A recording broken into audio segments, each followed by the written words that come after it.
pen is mightier than the sword. We have all witnessed that in the past. Writers, journalists, and poets played an active role in India's independence movement.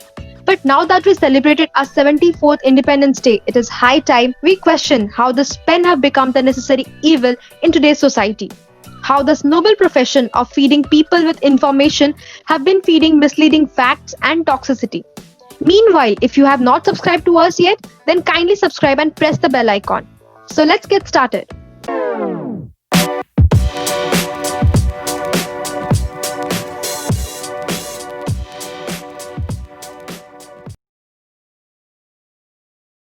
हमारे Indian media industry का one of the biggest issue है fake news. Rajdeep Sardesai जैसे बड़े journalist ने tweet कर दिया और ये बोला कि हमारे फॉर्मर प्रेसिडेंट प्रणब मुखर्जी की डेथ हो चुकी है, एंड इसके बाद उनके बेटे को आके ये बताना पड़ा कि ये न्यूज फेक है। दो इसके बाद राजदीप सरदेसाई ने माफी मांगी, बट ये एथिकली बहुत गलत है। ऐसा ही कुछ 2 साल पहले डिमोनेटाइजेशन के वक्त हुआ था, जब 2000 के नए नोट आए थे एंड सारे मीडिया आउटलेट्स में एक ही चीज चल रहा था कि वो नोट में कैसे एक चिप है जो कि ट्रैकेबल है एंड वो ब्लैक मनी से इंडिया को बचाएगा। पर बाद में ये पता चला कि वो एक फेक न्यूज था। तो ऐसे ही कुछ फेक न्यूज आए दिन हमारे मीडिया आउटलेट्स में पब्लिश होते रहते हैं और इसी वजह से प्रूफ चेकिंग बहुत ज्यादा इंपॉर्टेंट है। बिकॉज आज के जमाने में न्यूज फेक हो या रियल, लाइटनिंग फास्ट स्पीड से स्प्रेड होता ही है, and we all know that thanks to social media.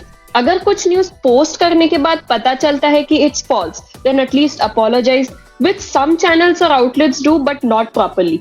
अभी लास्ट पेज में छोटा सा अपोलॉजी कौन पढ़ेगा? और फेक न्यूज को क्लैरिफाई भी अच्छे से नहीं करते कभी कभी, and for that reason misinformation lingers for a long time among people. The next problem that lies within Indian media is misleading headlines. जैसे कि पतंजलि ने ये कोरोना आक्रमण में कोरोनिल दवाई निकाली और मीडिया वालों ने इसको एक बिग हेडलाइन के रूप में कोरोना का मेडिसिन घोषित कर दिया। फिर बाद में मिनिस्ट्री ऑफ आयुष ने घोषित किया कि कोरोनिल एक इम्यूनिटी बूस्टर है, ना कि कोरोना की दवाई। और ऐसे डिजिटल मीडिया में कई सारे न्यूज चैनल्स हैं जो अपने फॉल्स न्यूज फैलाने के लिए ऐसे थंबनेल यूज करते हैं जो कि क्लिक बेट रहता है, एंड जब उसे ओपन करो तो कंटेंट कुछ और ही होता है। और ये सब होने के पीछे रीजन ये है कि आज दुनिया के काफी सारे लोग स्मार्टफोन लेके खुद को क्राइम रिपोर्टर्स या वॉर कोरेस्पोंडेंट घोषित कर देते हैं और टीआरपी के चक्कर में न्यूज चैनल उनके रिपोर्ट्स छाप देते हैं। कंटेंट चाहे कुछ भी हो, पर कैची हेडलाइंस देना है ताकि लोग पढ़े, भले ही वो दंगे फसाद क्यों ना करा दे। ये गलत है। Stop running after TRP, walk on your content rather than walking on attractive headlines. Another problem that our media has is biased news. कुछ चैनल्स एक पर्टिकुलर फेमस फिगर को जरूरत से ज्यादा ही हाईलाइट करते हैं। One of the most popular example for this is Taimur Ali Khan. They have made his birth a big issue. What outfits he wears or where he goes, etc., etc. There was a time when channels were debating about his name, citing their own absurd opinions. I mean, I feel this is really unnecessary. Also, there are some channels which focus on only a particular political party. They follow their agenda and turn a blind eye towards their wrongdoings. Our freedom fighters fought for the freedom of press so that the media won't have to be subjective and can show both sides of the story and not their own opinion or political agenda. ऐसा ही biasness हमने सरबजीत सिंह और जसलीन कौर के case में देखा, जिसमें सरबजीत सिंह को काफी नामों से बुलाया गया, जैसे कि दिल्ली का दरिंदा और हवस का पुजारी। पर 2019 में जब उन्होंने केस जीता और वो इनोसेंट प्रूव हुए, तो किसी भी मीडिया आउटलेट ने ये नहीं दिखाया। शायद ये टीआरपी के लिए लायक नहीं था। The next problem that lies within Indian media is the discrimination they shun. Odisha had suffered a lot during Fani, but Hindustan Times eliminated the state's name completely from their article about the disaster. Later on, they apologized, but don't you think a little better groundwork would have been better than an apology? Widespread floods wreaked havoc in 26 districts of Assam and 10 districts of Bihar. Over 10 million people were affected and over 100 are dead.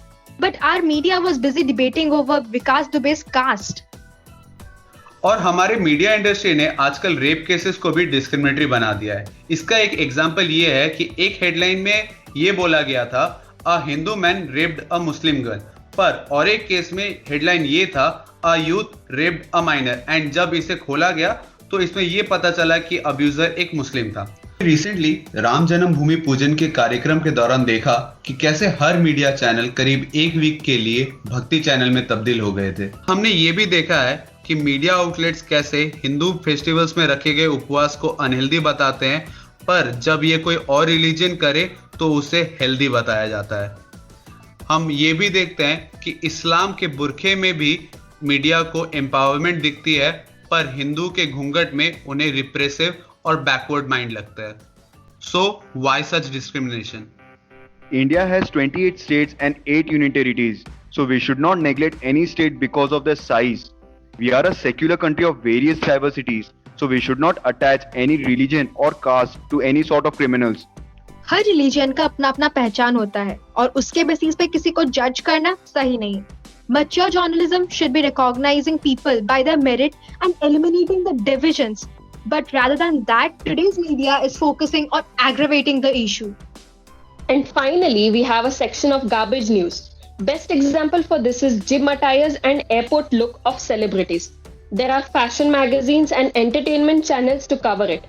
That's not what a headline should look like.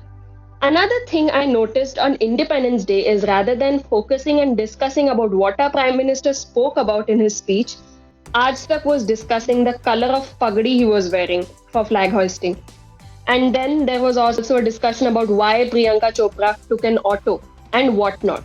These are just a few instances. There are many other issues which don't get the attention that they need. This garbage doesn't stop here. We saw how Aaj Tak went to Sushant Singh Rajput's father right after his son's death and asked how was he feeling.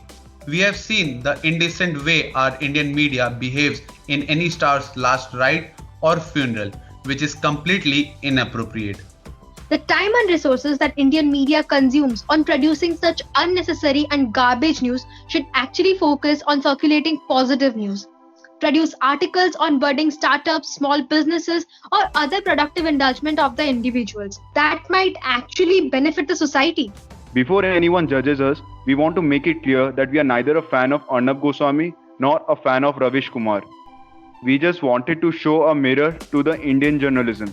इसी के साथ आज का ये episode हम यही समाप्त करते हैं। फिर मिलेंगे एक नए टॉपिक के साथ। तब तक के लिए go smack that like button, comment, share, subscribe and press the bell icon. Thank you. जय हिंद।